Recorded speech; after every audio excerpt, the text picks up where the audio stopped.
الحمد لله رب العالمين والصلاة والسلام على سيد الأنبياء والمرسلين أما بعد فأعوذ بالله من الشيطان الرجيم اللهم صل على محمد النبي الأمي وعلى آله وسلم تسليما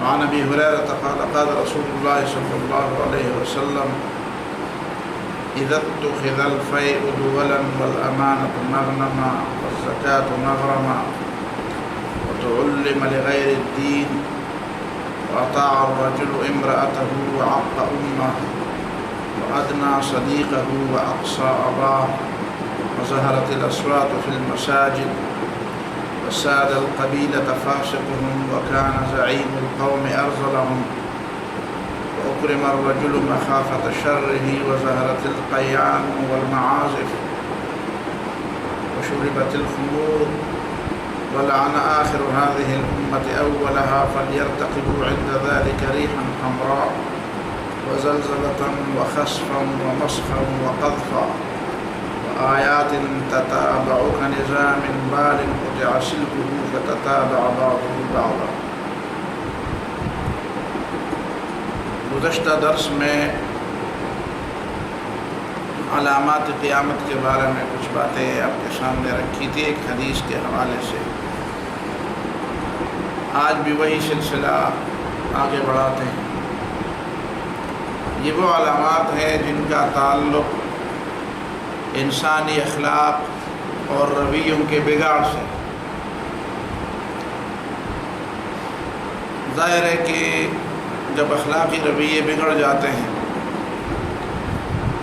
اور انسان انسانیت کے اس معیار پر قائم نہیں رہتا تو وہ خود اپنے وجود کا جواز کھو دیتا ہے. گویا کہ قیامت کی نشانیوں میں سے جو نشانیاں آفاقی قسم کی نشانیاں ہیں اس کے اسباب کا کھوج لگانے میں تو ہمیں وہ اتنی ضرورت بھی نہیں ہے اور اتنی ہمیں سمجھ بھی نہیں. دابۃ الارض کیا چیز ہے، مشرق کی بجائے مغرب سے سورج کیسے طلوع ہوگا اور کیوں طلوع ہوگا، دجال کا خروج اور عیسیٰ علیہ السلام کا نزول اور اس طرح کے بعض دوسرے واقعات. ان واقعات کی تہ میں جو حکمتیں ہیں، جو فلسفہ ہے، جو اسباب ہے، اس کا ہمیں ادراک نہیں ہو سکتا. تو احادیث میں اس قسم کے علامات کے ساتھ ساتھ جو دوسری علامات بیان کی گئی ہیں اس کا تعلق انسان کے عقیدے اور اس کے رویے سے.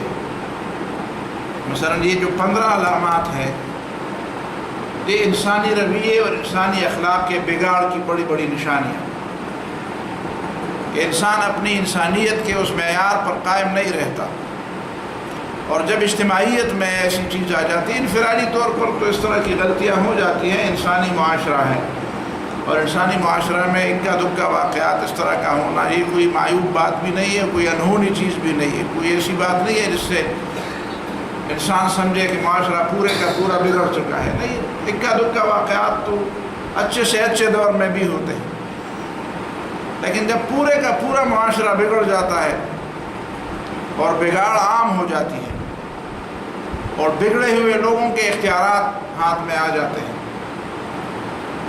خیر جو ہے وہ دب جاتا ہے اور شر اوپر آ جاتا ہے، شر غالب ہو جاتا ہے.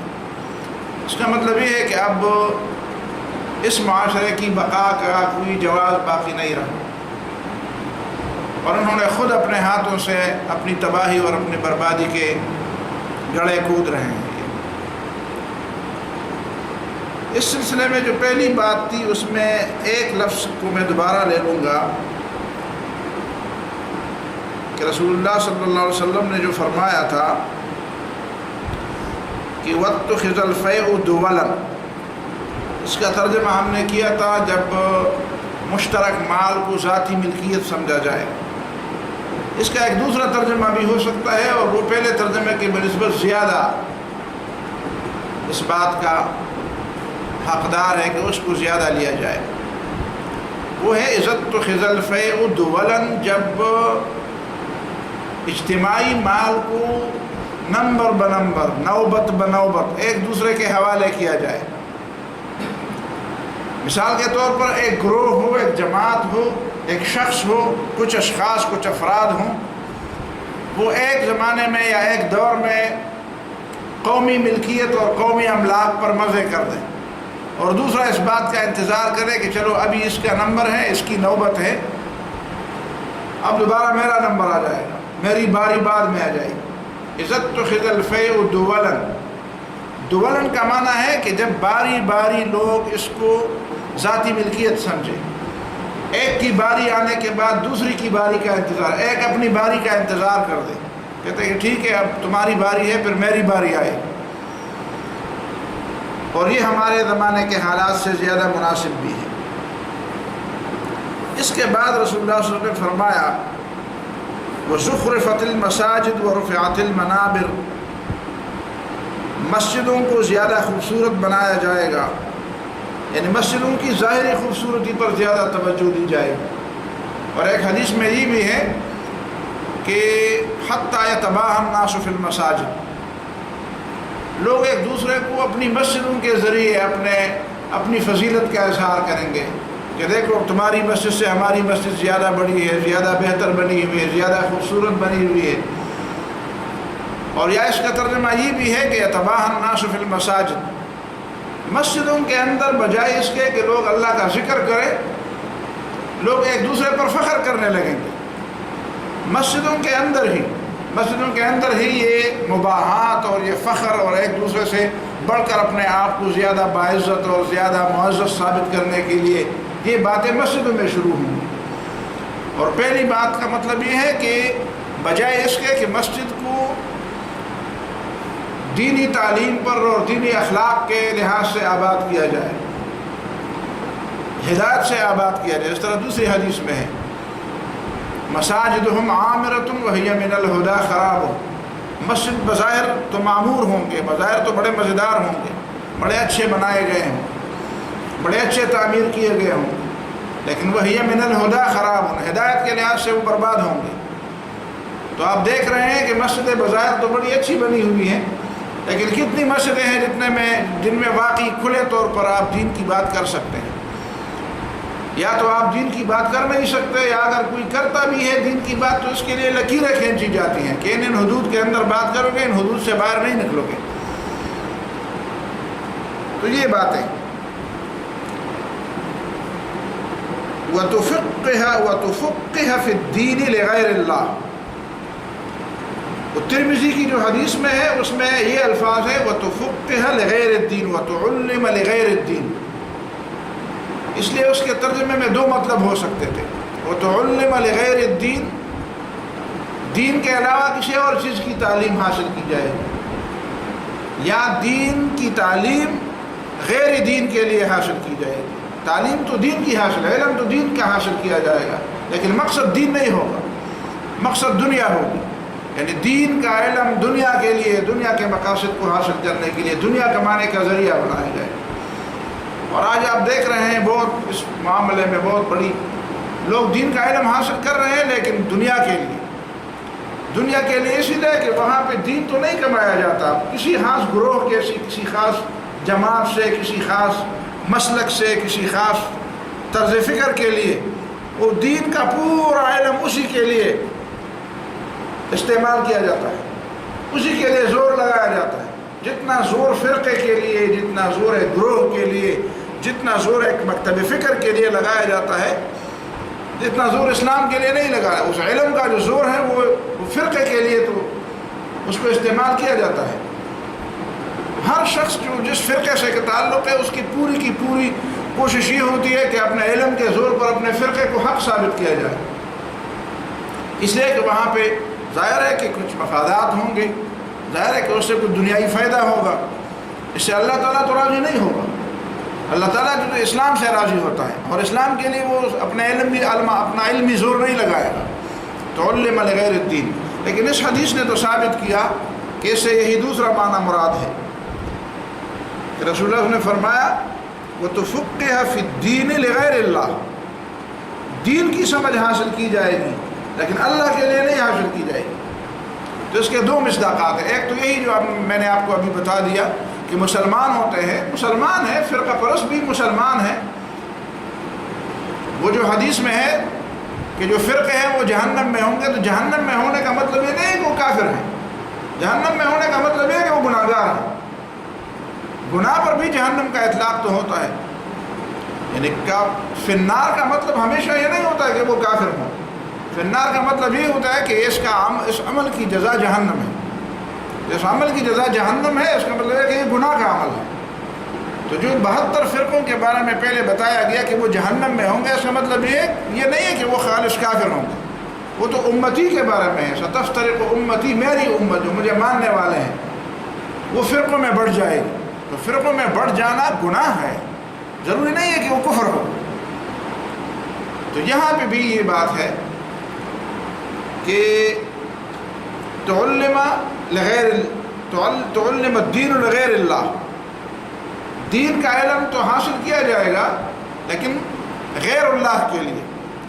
مسلمان اس کا علم حاصل کرے گا اللہ تعالیٰ کی رضا کی بجائے فرقے کے لیے، کسی خاص دنیاوی مقاصد کے لیے، کوئی بڑا عہدہ حاصل کرنے کے لیے، بڑا عہدہ حاصل کرنے کے لیے، ملازمت کے لیے، کوئی بڑا منصب حاصل کرنے کے لیے، لوگوں کی توجہ اپنی طرف مبذول کرنے کے لیے، شہرت پانے کے لیے، کوئی بڑا منصب، کوئی بڑا عہدہ، کوئی بڑا مقام پانے کے لیے. کئی مقاصد ہو سکتے ہیں، سارے مقاصد کا تعلق دنیا کے ساتھ ہوگا. کوئی بھی مقصد ہو لیکن اس کا تعلق آخرت سے نہیں ہوگا، اللہ تعالیٰ کی رضا سے نہیں ہوگا. اور دوسرا اس کا مقصد یہ بھی ہے وَتُعَلِّمَ الدِّينُ لِغَيْرِ اللَّهِ. اس کا مطلب یہ ہے کہ جو غیر مسلم ہیں وہ بھی دین کا علم حاصل کریں گے. جو غیر مسلم لوگ ہیں وہ دین کا علم حاصل کریں گے. ظاہر ہے کہ ان کا مقصد دین کے علم سے اللہ تعالیٰ کی رضا تو نہیں ہوگی. وہ دین میں ٹیڑھ پن اور کیڑے نکالنے ہوں گے، اعتراضات ڈھونڈنے ہوں گے.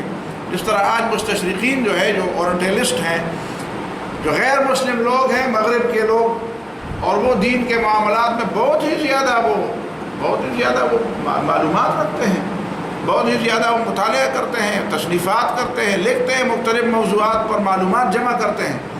لیکن ان کے معلومات جمع کرنے کا، تحقیق کرنے کا، ریسرچ کرنے کا، معلومات جمع کرنے کا، علم حاصل کرنے کا مقصد دین نہیں ہوتا، اللہ تعالیٰ کی رضا نہیں ہوتی. یبغونہا عوجا، وہ دین میں کوئی ٹیڑھ نکالنے کے لیے یہ کام کرتے ہیں.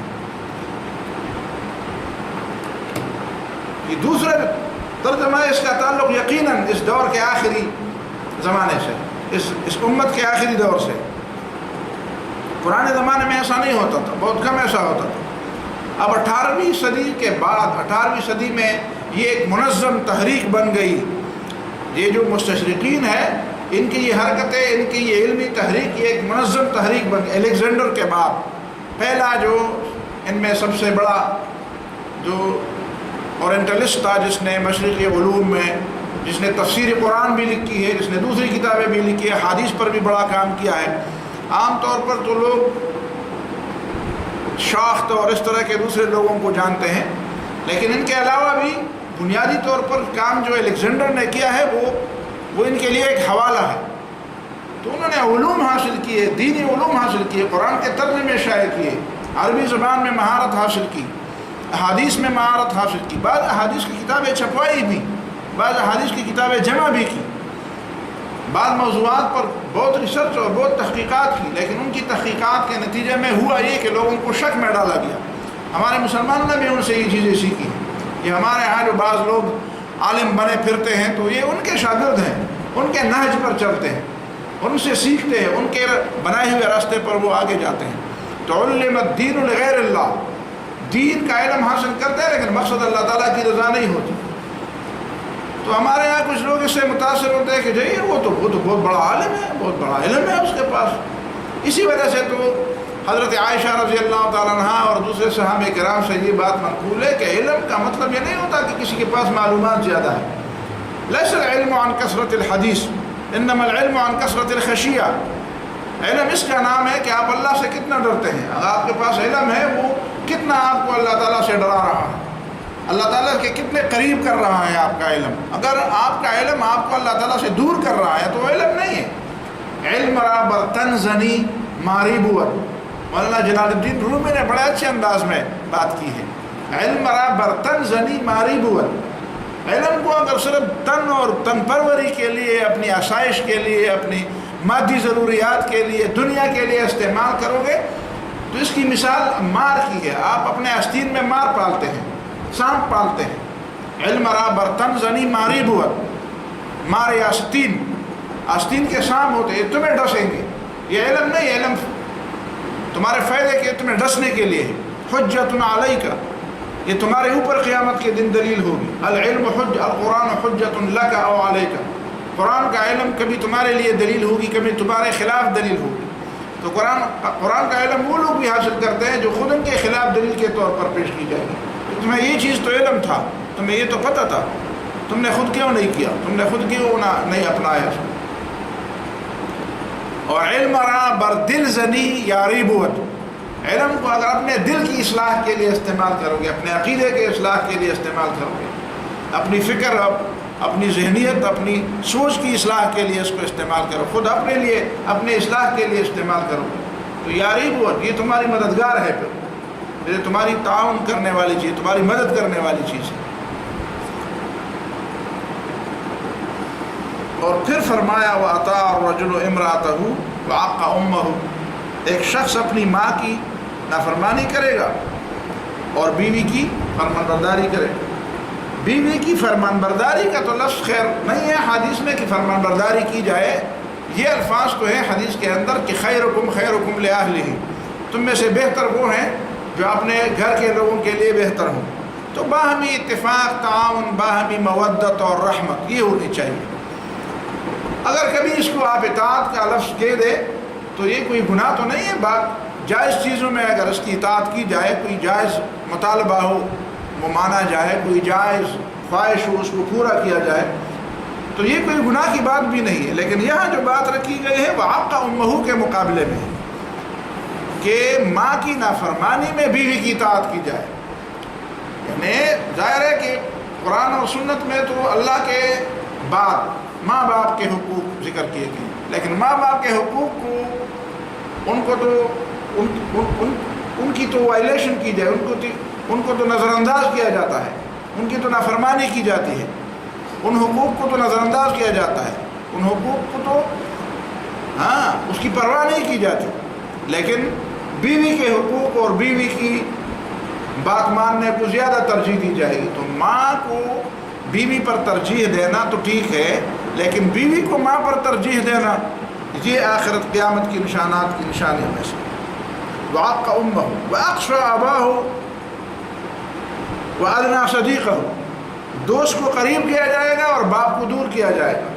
آج ہی آپ نوٹ کر لیں، آج کے بچوں کو نوٹ کر لیں. ایک دفعہ ایک جانب ماں باپ بھی اس کو بلا رہے ہیں، دوسرے جانب ایک دوست بھی ان کو بلا رہا ہے.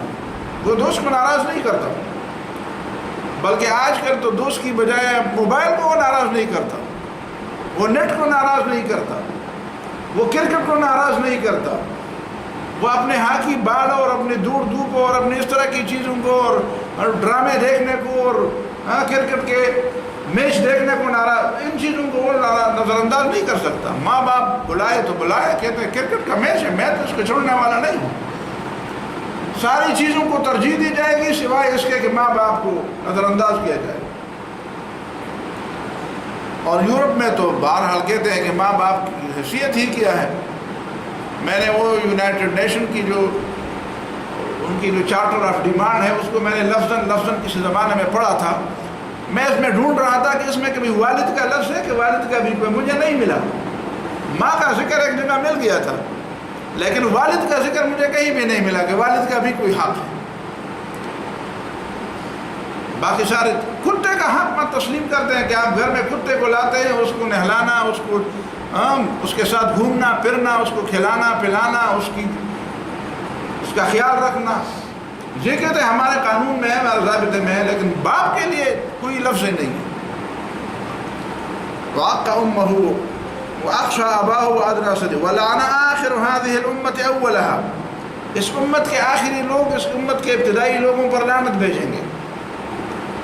سلف صالحین پر، صحابہ کرام پر، گزشتہ انبیاء پر، سلف صالحین پر، صحابہ کرام پر، تابعین پر، ائمہ اعظام پر، مجتہدین مجددین پر، مصلحین امت پر، جتنے بھی لوگ ہیں بعد کے لوگ کہتے ہیں یار پرانے لوگ کیا ان کو کیا پتہ تھا، ان کا علم، ان کو تو ان چیزوں کا پتہ نہیں تھا۔ بھائی ان چیزوں یہ چیزیں اسلام کے لیے، انسانیت کے لیے ضروری، جہاز میں گھومنا انسانیت کے لیے ضروری نہیں ہے، جہاز کے بغیر بھی انسان رہ سکتا ہے، لیکن جو انسانی اخلاقیات انہوں نے اپنائے تھے ان کے بغیر انسان نہیں رہتا، جانور بن جاتا ہے۔ ٹھیک ہے آپ جہاز میں گھومے ہیں، وہ جہاز میں نہیں گھومے تھے، آپ کے پاس ایئر کنڈیشن ہے، آپ کے پاس یہ سہولیات ہے، آپ کے پاس یہ چیزیں ہیں، فلان ہے فلان، جتنے بھی جدید چیزیں آپ گنائیں، یہ ساری چیزیں انسانیت کے لیے بجائے خود ضروری نہیں ہے۔ یہ چیزیں آئیں گی، یہ چیزیں آئی ہیں تو انسانیت کھو بیٹھی ہے، انسانیت کا جنازہ نکل گیا ہے۔ آپ دیکھیں جتنی چیزیں زیادہ ہوتی ہے انسانیت اتنی تنگ ہو جاتی ہے، انسان خود غرض بن جاتا ہے، انسان مادہ پرست بن جاتا ہے، انسان بد اخلاق بن جاتا ہے، انسان جو ہے وہ مادیت پرست اور مادے کا غلام اور پیسے کا غلام بن جاتا ہے، رشتے جو ہے وہ رشتے کٹ جاتے۔ دیکھیں نا رشتوں کا کیا حال ہوا، ماں باپ کے ساتھ لوگوں کا رویہ، بچوں کے ساتھ رویہ، بہن بھائیوں کے ساتھ رویہ، رشتہ داروں اور دوستوں کے ساتھ رویہ، یہ رویے سارے کے سارے تبدیل ہو گئے۔ کہتے ہیں یار کیا ہے اس میں، چھوڑیں اس کو، کیا فائدہ ہے اس میں۔ ایک دفعہ مجھے یاد ہے ایک عرب ملک میں تھا، اور میں یہ مثال پیش کرتا ہوں، کبھی ان لوگوں کے سامنے بھی پیش کر، ان کو پتہ نہیں ہوتا کہ واقعی یہ ہماری مثال ہے۔ میرے قریبی رشتہ دار تھے، تو میں گھر میں بیٹھا تھا، دروازہ کھٹکھٹایا گیا، تو بچہ تھا، اسے پتہ تھا کہ کون آ رہا ہے، وہ اس کا چچا تھا، تو اسے ابو اپنے ساتھ باتیں کر، میں کتاب پڑھ رہا ہوں، وہ اپنے ساتھ باتیں کر رہا ہے کہ دروازہ کھولوں کہ نہ کھولوں۔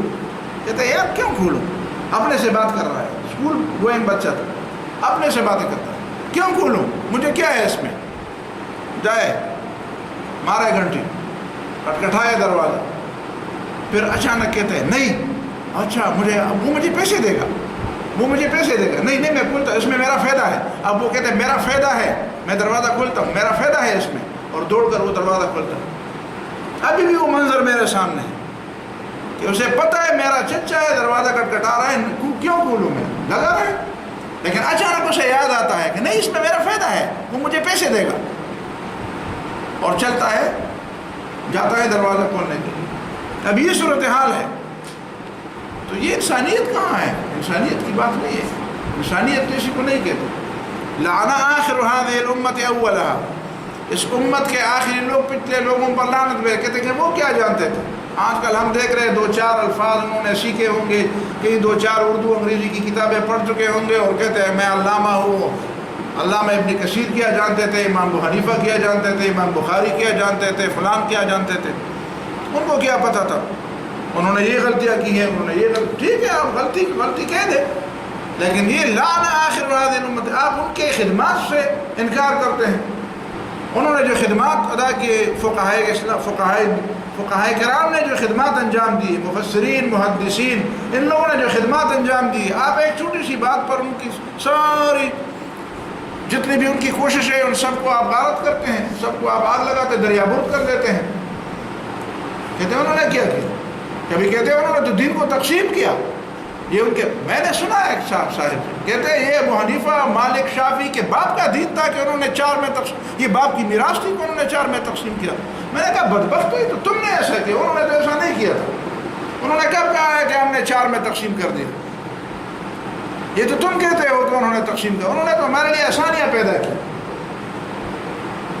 تو اب جانتے بغیر اس کی ان کی کوششوں کو، ان کی جو محنتیں ہیں، ان کی جو کوششیں ہیں، جو انہوں نے بہت کام کیا ہے، ان کو جانے بغیر، ان کو سمجھے بغیر، وَكَمْ مِنْ عَائِبٍ قَوْلًا صَحِيحًا وَآفَتُهُ مِنَ الْفَهْمِ السَّقِيمِ، ایک شخص بات کو سمجھتا ہے نہیں ہے، کہتے یہ بات تو غلط ہے، پھر جب آپ سمجھا دیتے اچھا میں تو اس بات کو، یہ تو بڑی اچھی بات ہے، اگر ان میں تھوڑی سی عقل ہوتی ہے تو پھر یہی کہتے ہیں، تو پہلے تم نے فتویٰ کیوں لگا دیا؟ بھائی تم فتویٰ پہلے لگاتے ہو، تحقیق بعد میں کرتے ہو، پہلے تحقیق کر لو بعد میں فتویٰ لگاؤ، پہلے جان لو کہ یہ بات تمہارے سمجھ سے بالاتر ہے، تو اتنا سمجھو کہ میری سمجھ سے بالاتر بات ہے، لیکن فتویٰ پہلے لگاتے ہیں، انہوں نے غلط کیا، کیوں کیا، ان کو کس نے یہ حق دیا تھا؟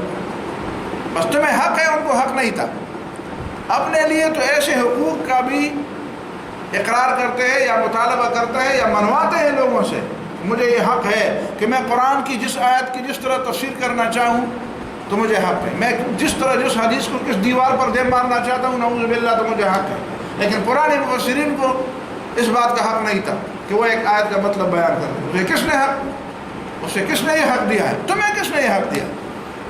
ان کو تو اپنا علم نے یہ حق دیا، ان کو تو قرآن و سنت نے یہ حق دیا کہ قرآن و سنت نے یہ ان کو سمجھایا، ان کو بتایا کہ تم قرآن و سنت کے حدود میں رہتے ہوئے آپ ظاہر ہے کہ آپ استنباط، اجتہاد تو اسی کا نام ہے، تو یہ حق تو ان کے علم نے ان کو دیا ہے، اور تم اپنی جہالت سے وہ حق لینا چاہتے ہو، اس کو علم کی بنیاد پر وہ حق نہیں دینے کے لیے تیار نہیں، اور اپنی جہالت کی بنیاد پر وہ حق دینے کے لیے تم زور لگا رہے. تو یہ ہے لعن آخر هذه الامة اولها وساد القبیلة فاسقهم، اور قبیلے کی سیادت اور سرداری ان میں سے جو فاسق لوگ ہیں وہ کریں گے. ظاہر ہے کہ آج کل اس کو دیکھا جائے گا کہ اس کے پاس مال دولت بہت زیادہ ہے، کس کا حجرہ سب سے بڑا ہے، یہ نہیں دیکھا جائے گا کہ اس کے پاس مال حلال کا ہے کہ حرام کا ہے، حلال ہو یا حرام ہو اس سے لوگوں کو کیا ہے. لوگوں کو تو اس بات سے ہے کہ وہ دور دھوپ کرتا ہے، مہمانوں کو پالتا ہے، کھلاتا ہے، پلاتا ہے، اپنی گاڑی میں لوگوں کو ادھر لے جاتا ہے ادھر لے جاتا ہے، کام کراتا ہے لوگوں کے، رشوتیں دیتا بھی ہے لیتا بھی ہے.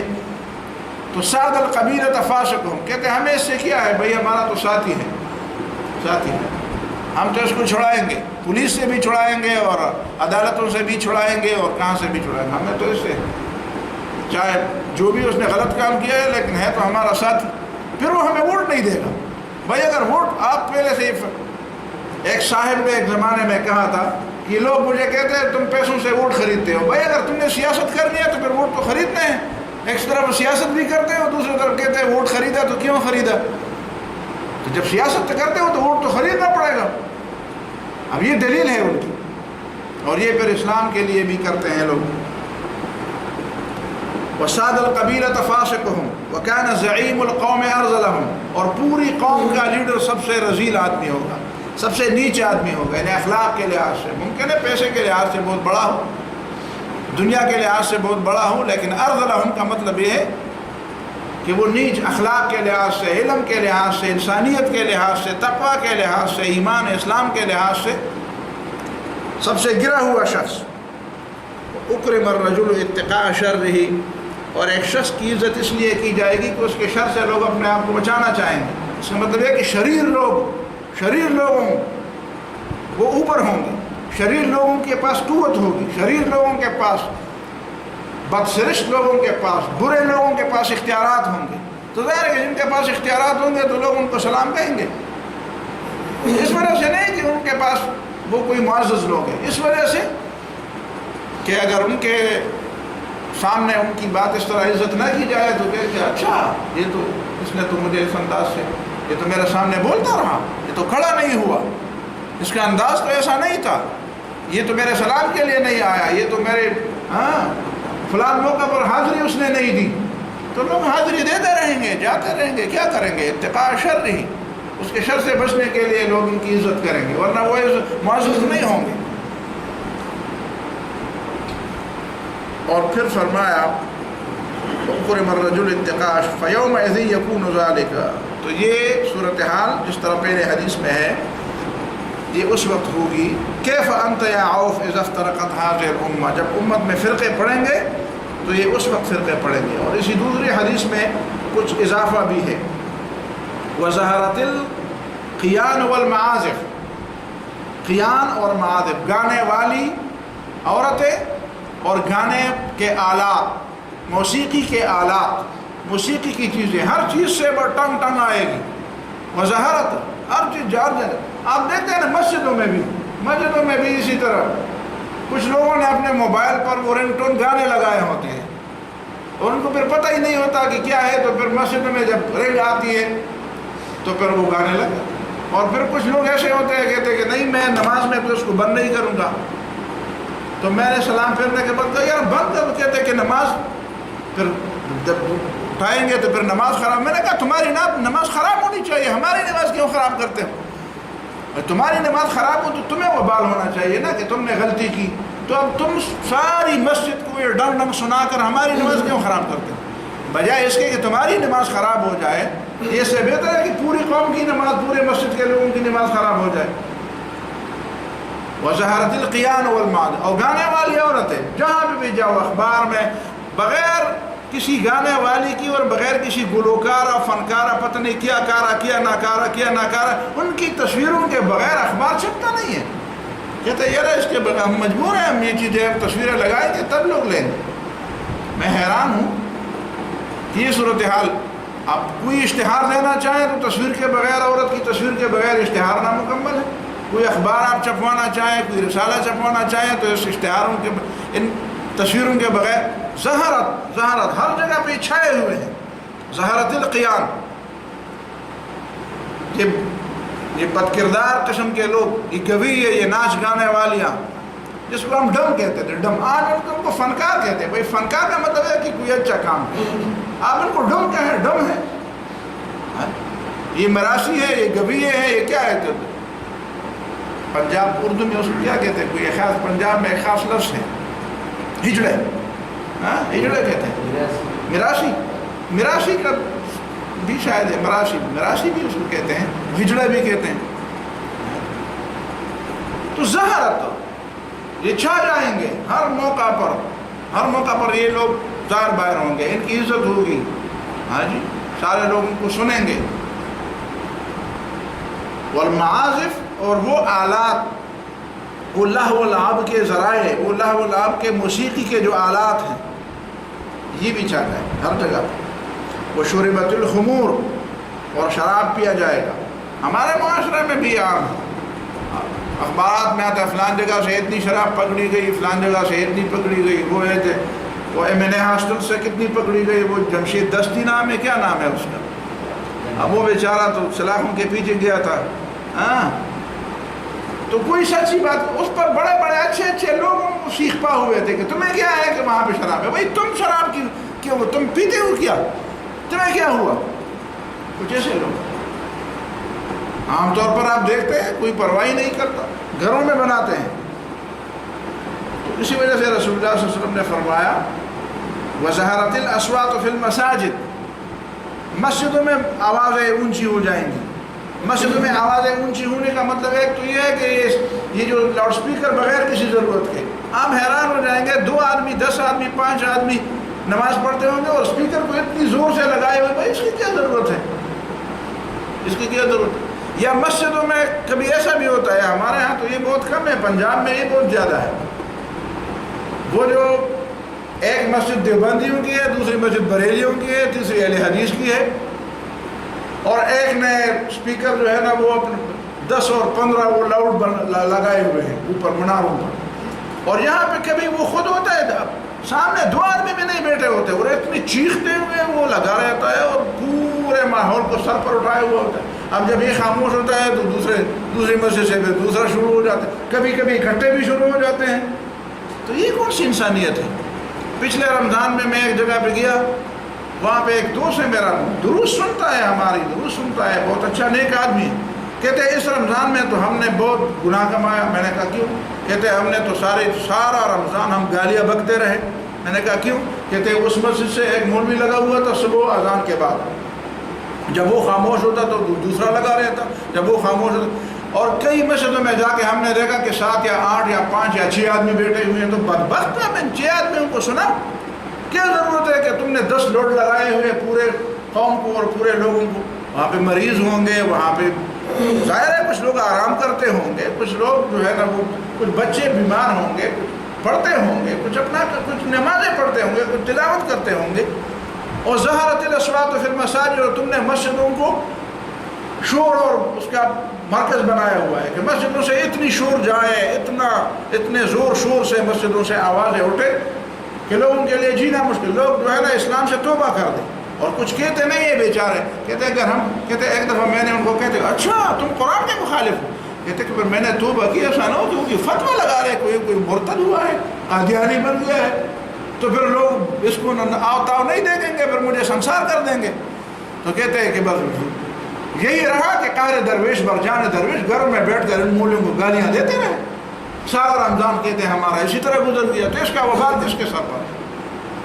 وظہرت الاصوات فی المساجد، تم اسلام سے لوگوں کو توبہ کرنے کے لیے یہ سارا کام کر رہے ہو کہ لوگ اسلام سے توبہ کر لیں. بھائی جتنے لوگ ہیں اور وہ سننا چاہیں گے ان کو سناؤ. جتنے لوگ آپ کے سامنے ہیں اگر وہ نہیں سنتے تو ایک محدود دائرے میں لگاؤ اس کو تاکہ وہ جو سامعین ہیں تمہارے وہ بات سن لے. لیکن جو نہیں سننا چاہتے ان کو سنانے کا کیا مطلب؟ میں نہیں جانتا اس معاملے کو. ظہرت الاصوات فی المساجد کا دوسرا معنی یہ بھی ہے کہ مسجدوں میں عجیب و غریب آوازیں آئیں گی، جس طرح آج کل موبائل کی آوازیں ہیں. ظہرت الاصوات فی المساجد کا معنی یہ بھی ہے کہ مسجدوں میں ایک دوسرے پر لوگ فخر، جس طرح ہمارے دیہاتوں میں ہوتا ہے کہ جب مہمان آتے ہیں نا تو وہ مہمان کو دیکھتا ہے تو جو ملک ہوتا ہے نا گاؤں کا یا محلے کا، وہ کوئی نہ کوئی بات زور سے کہہ دیتا ہے تاکہ مہمان کو پتہ چلے کہ اس گاؤں کا اس محلے کا سردار میں ہوں، نمبردار میں ہوں. کوئی نہ کوئی بات وہ بنا دیتا ہے. ظہرت الاصوات فی المساجد، کوئی چیخ مار دیتا ہے، کوئی بات کہہ دیتا ہے تاکہ لوگوں کو پتہ چلے کہ یہ ہمیں بڑا آدمی. تو فارتقبوا عند ذلک، جب یہ باتیں ہو جائیں تو فارتقبوا عند ذلک، تو اس زمانے میں انتظار کرو ریحا حمراء، ایک سرخ ہوا کی، وزلزلۃ، اور زمین کے ہلنے کی، وخسفا، اور زمین میں دنسائے جانے کی، ومسخا، اور لوگوں کی شکلیں بگڑنے کی، وقذفا، اور آسمان سے پتھر برسنے کی، وآیات، اور ایسی نشانیوں کی، تتابع، جو ایک دوسرے کے بالکل مسلسل ایک دوسرے کے پیچھے تسلسل سے آئیں گی. کہ نظام بال قطع سلکہ، جس طرح کوئی ہیرے کا کوئی ہار ہو، دانوں کا کوئی ہار ہو اور اس کا ہار ٹوٹ جائے، اس کا تار ٹوٹ جائے.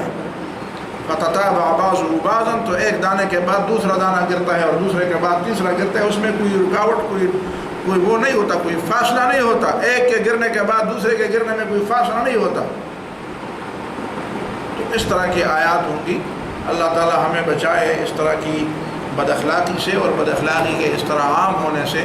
اور ہمیں یہ بھی چاہیے کہ ان چیزوں میں جو ہم دیکھیں گے تو پھر ہمیں چاہیے کہ ہم اس کا تدارک کر دیں، اس کے خلاف ہم آواز اٹھائیں. ان باتوں میں جو بھی بات ہم دیکھیں گے ہماری ذمہ داری ہے کہ ہم کم از کم اپنے انداز سے، ضروری نہیں ہے کہ ہر جگہ آدمی کھڑا ہو اور مجمع میں وہ تقریر کر دے. تقریر کرنا جہاں پہ امر بالمعروف اور نہی عن المنکر کی بات آتی ہے یا تبلیغ کی بات آتی ہے تو فوراً لوگوں کے ذہن میں تقریر کی بات آ جاتی ہے. تقریر کو تبلیغ نہیں کہتے، تقریر کو امر بالمعروف نہیں کہتے. امر بالمعروف کے لیے لوگوں کے سامنے کھڑے ہو کر تقریر کرنا ضروری نہیں ہے. بس چپکے سے، آرام سے، دوستی کے ساتھ لوگوں کو سمجھانا، منع کرنا اور لوگوں کو بات پہنچانا، یہ بھی اسی میں شامل ہے. اللہ تعالیٰ مجھے اور آپ کو عمل کی توفیق دے. اقول قولی ھذا واستغفر اللہ.